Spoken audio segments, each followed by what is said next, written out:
जय हिंद। मेरा नाम जितेंद्र कुमार है। आप देख रहे हैं स्टडी सफर तक। आज की जो सच्ची घटना मैं आपको बता रहा हूँ, ये सच्ची घटना है राष्ट्रीय राजधानी क्षेत्र दिल्ली के अंदर की। दिल्ली में कॉमनवेल्थ गेम की तैयारी चल रही थी और उसी बीच में पुलिस को एक सूचना मिल जाती है कि यहाँ पे कोई गोरख धंधा चल रहा है, सेक्स रैकेट चल रहा है। और यहाँ पर ऐसा ना हो जाए कि इस बीच में वो सेक्स रैकेट पकड़ा जाए तो दिल्ली पुलिस की भी बदनामी होगी, साथ ही देश विदेश की जो खिलाड़ी वहां पे मौजूद थे, आए हुए थे, उनकी भी बदनामी हो सकती है, देश की छवि खराब हो सकती है। पुलिस ने 26 फरवरी 2010 को वहां पर छापामारी शुरू किया और साकेत के अंदर पुलिस जाती है और जो पुलिस को सही सूचना मिली थी, सही जो जानकारी थी, वहां पे जब छापे मारते हैं तो वहां पर पुलिस वालों को 8 लड़की को मिल जाती है और 8 लड़कियों के अंदर दो एयर होस्टेज होते हैं, यूरोप के अंदर की होती है और एक भारत की होती है। बाकी कॉलेज की 6 लड़कियां होती है जिनसे दैहिक व्यापार किया जा रहा था, वेश्यावृत्ति की धंधा में उतारा गया था। साथ ही पुलिस को वहां पे 6 डायरियां मिल जाती है और 6 डायरियों के अंदर जब पुलिस पलटे तो उसमें से 600 लड़कियों के नाम लिखे हुए थे और 600 लड़के कोई कॉलेज जाने वाले थे, तो कोई मॉडल थे, तो कोई एयर होस्टेज होते हैं, तो कोई संघर्षशील टीवी पर अभिनेत्री के रूप में अपनी पहचान पाने की कोशिश ये कर रही थी। और ये सब डायरियां जो लिखे हुए थे एक व्यक्ति की, और उस व्यक्ति का नाम होता है राजीव रंजन द्विवेदी, जो चित्रकूट के जो जिला पड़ता है चित्रकूट, वहां उत्तर प्रदेश का वो रहने वाला होता है।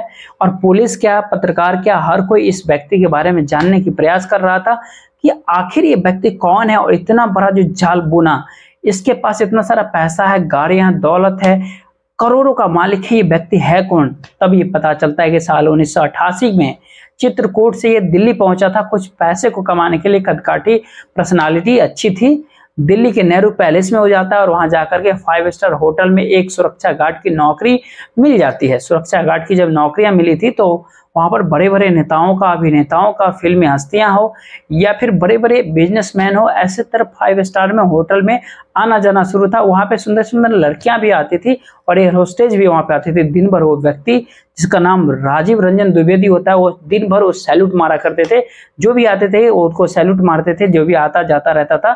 धीरे धीरे समय बीतता है और उनकी जो पहनावे देखने के बाद, सूट वूट देखने के बाद, वो सुरक्षा गार्ड के मन में एक ख्याल आता है कि काश इतना पैसा मेरे पास होता, मेरे पास, हम भी अमीर होते, उनके जैसे जो आते हैं 5 स्टार होटल में आते और अपने दोस्त परिवार के साथ मिलने वाले लोगों के साथ जब आते, अपने दोस्तों के साथ। ये सारी सपना वो देखता है अपने ड्यूटी करते करते, और ये सपना जब वो देखता है उसके बाद लगा कि उसको कि ये नौकरी को उसको छोड़ना चाहिए और 5 स्टार में जो सुरक्षा गार्ड का जो नौकरी करता था, सिक्योरिटी गार्ड की, उस नौकरी को छोड़ने का फैसला तक कर लिया। और दिल्ली से वो सीधा उत्तर प्रदेश के आगरा के अंदर आ जाता है और यहाँ भी कोई ठिकाना उसको नहीं मिलता, रहने की कोई जगह नहीं मिलती। तो ऐसा ही उस सिक्योरिटी का फिर एक होटल में रह करके काम करना शुरू कर देता है। लेकिन उसको जो इच्छाएं थी उसके मन में, वो सुरक्षा गार्ड की नौकरी 7-8 हजार की नौकरी करके बिल्कुल आप समझ सकते कहां तक जाए, उसमें हिम्मत ही नहीं आ रहा। और उसने क्या किया कि आगरा के भीतर कुछ साल बिताने के बाद फिर से दिल्ली आ जाता है और दिल्ली में आने के बाद एक नया जगह ढूंढता है। वो लाजपत नगर एक दिल्ली के अंदर जगह है और उसमें एक मसाज पार्लर खोलता है और वहां पर जाकर के कुछ लड़कियां आती है, वहां पे वो मैनेजर बन जाता है। और यहाँ से अपना वो शुरू किया सेक्स रैकेट का धंधा। और वहां पे लड़कियां आती थी जो अपने मसाज कराने के लिए, करने के लिए, तो वहीं से एक ऐसी जाल बुनना शुरू कर दिया जिससे कि लोगों को जरूरत होती थी तो वो लड़कियों को सप्लाई किया करता था। धीरे धीरे समय बीतता गया और कहते हैं कि जब समय बीतता था तो उसके बाद पैसे भी आता है, वो कुछ अपने घर भी आगे खरीदता है, जमीन भी खरीदता है, पैसे बढ़ रहे थे, बड़े बड़े लोगों के संपर्क में आना शुरू हो जाता है। लेकिन मुखबिर की एक बार फिर से सूचना मिल जाती है, फिर से यानी पहली बार यानी सूचना मिल जाती है साल 1997 और पुलिस इसको पकड़ लेती है। पुलिस पे इस पर कई तरह के आरोप भी लगे थे, चोरी के आरोप है, डकैती का आरोप इस पे था, स्नैचिंग का, चैन वैन छीनने के आरोप था। और दूसरी बार फिर से पकड़ा जाता है 98 के अंदर, 1998। और दिल्ली पुलिस जब उसको लगेगा कि छोड़ेगी नहीं, तभी भी एक छापा मारती है और उसको परेशान करती है। तो वहां से इसने अपना ठिकाना बदलने का फैसला किया और फिर से नोएडा के अंदर आ जाता है और नोएडा के अंदर जाकर के वो कुछ काम ढूंढता है। लेकिन क्या करे, वहां पे पुलिस ने उसको परेशान कर रहा था, इसलिए अपना रूप बदल लिया। जो बाल थे वो कटाना बंद कर लिया, दाढ़ी भी उसने बढ़ाना शुरू कर दिया। साथ ही उसने जो कपड़े पहनते थे, वो जींस शर्ट वगैरह पहनते थे, टी शर्ट वगैरह पहनता था, वो भी आप उतार करके वो अलग कर दिया। वो भगवा कलर के कपड़े पहनना धारण शुरू कर दिया, अपना रूप जो साधु संत की तरह बना लिया। और कोई उससे बात करता था, उसके दाढ़ी बढ़ती है, पाल बढ़ जाता, बहुत बड़ा होता है, और किसी को देखता था तो साइकोलॉजी इतनी बढ़िया कर लेते, देखते ही पहचान लिया करता, तो तुम्हें कोई समस्या है, तुम्हें कोई दिक्कतें हैं, इस समस्या का समाधान ऐसे होता है। तो उसने धीरे धीरे करके अपना नाम, फिर नाम बदलना शुरू कर दिया। अपने नाम रखा इच्छाधारी बाबा, जिसको सांप पकड़ने की उसे कला उसको थी, और सांप को इतना भी जहरीला सांप है उसको पकड़ता था और साथ में उसको खेलता था। अब यहाँ पर बहुत सारे लोग, बहुत सारे महिलाएं, लड़कियां जिनके कारोबार ठप थे, जो रोजगार जिनको नहीं थे, पढ़ाई में उनके दिक्कतें आ रही थी, इस तरह के लोग बाबा के पास पहुंचने लगे। और बाबा के, मैं पढ़ाई के में नहीं, मुझे लगता है मुझे ठीक कर दो, मुझे आशीर्वाद दो। कोई कहता था रोजगार नहीं है मेरे पास रोजगार की साधन दे दो, पूरी तरह से मेरा धंधा बंद हो गया। इस तरह से लगातार लोग आते गए और चलता रहा। साल 2003 तक यहाँ पर रह करके उसने काम किया, और बाबा का जो उसने रूप बनाया था, यहाँ से वापस दिल्ली पहुंच जाता। और दिल्ली जाने के बाद उसने बड़े बड़े लोगों के संपर्क में आ चुका था। जो उसने वो जो चोला ओढ़ा था, वो चोला ओढ़ने के बाद वो बहुत पावरफुल बन गया था। चाहे वो विधायक हो, सांसद हो, या फिर IAS ऑफिसर ही क्यों ना हो, चाहे वो बड़े से बड़े अधिकारी ही क्यों ना हो, आज लोग सब संपर्क में आते हैं। और एक तरफ दिन में वो प्रवचन देता था, और रात की जो लड़कियां होती थी वो धंधा किया करती थी।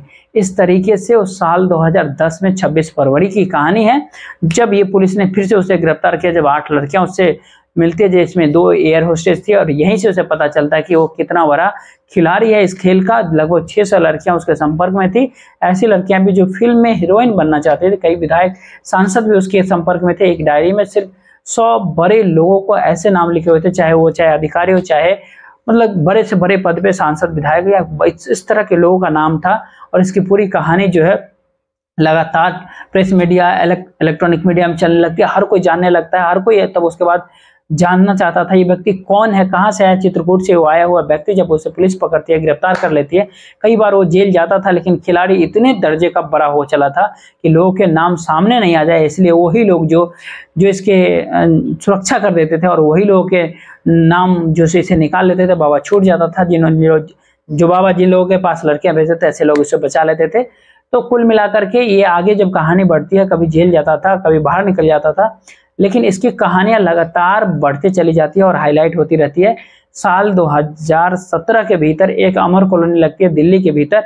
यहाँ के एक लड़की आरोप लगा देती है इस पे कि मुझसे 30 लाख रुपए लिए सरकारी नौकरी दिलाने के नाम पर। दूसरी लड़की होती है रोहिणी इलाके की, उसने 12 लाख रुपए का एक आरोप लगाया कि उस पे 12 लाख लिए है, लेकिन उसकी बहन है, उसके भाई की सरकारी नौकरी नहीं मिला है, नहीं लगा। आज भी ये बाबा जो पता चलता है कि कोई ना कोई इसमें फ्रॉड का मामला लगता ही रहता है, लेकिन ये बाबा आज करोड़पति है, पैसा का बिल्कुल भी कोई कमी नहीं। उसको बताया जाता है कि ईडी ने उस पर भी छापा मारा, लेकिन ईडी ने जब इस पे छापा मारा, जो अवैध संपत्ति उसके पास था वो भी ईडी बरामद कर लिया था। लेकिन बाबा का जो खेल जो है ज्यादा दिन तक चल नहीं पाता, लेकिन पुलिस की जब लगातार दबाव बढ़ते रहा, उस पर शिकंजा कसते रहा, तो बाबा ने पत्रकार के सामने एक दावा किया कि उसको बदनाम किया गया, उसने इतना पैसा बिल्कुल भी नहीं कमाया जितने पैसा पे उसका आरोप लगा। कोई भी उसके सेक्स रैकेट का धंधा नहीं, वो लड़कियां उसकी सेवाएं किया करती है।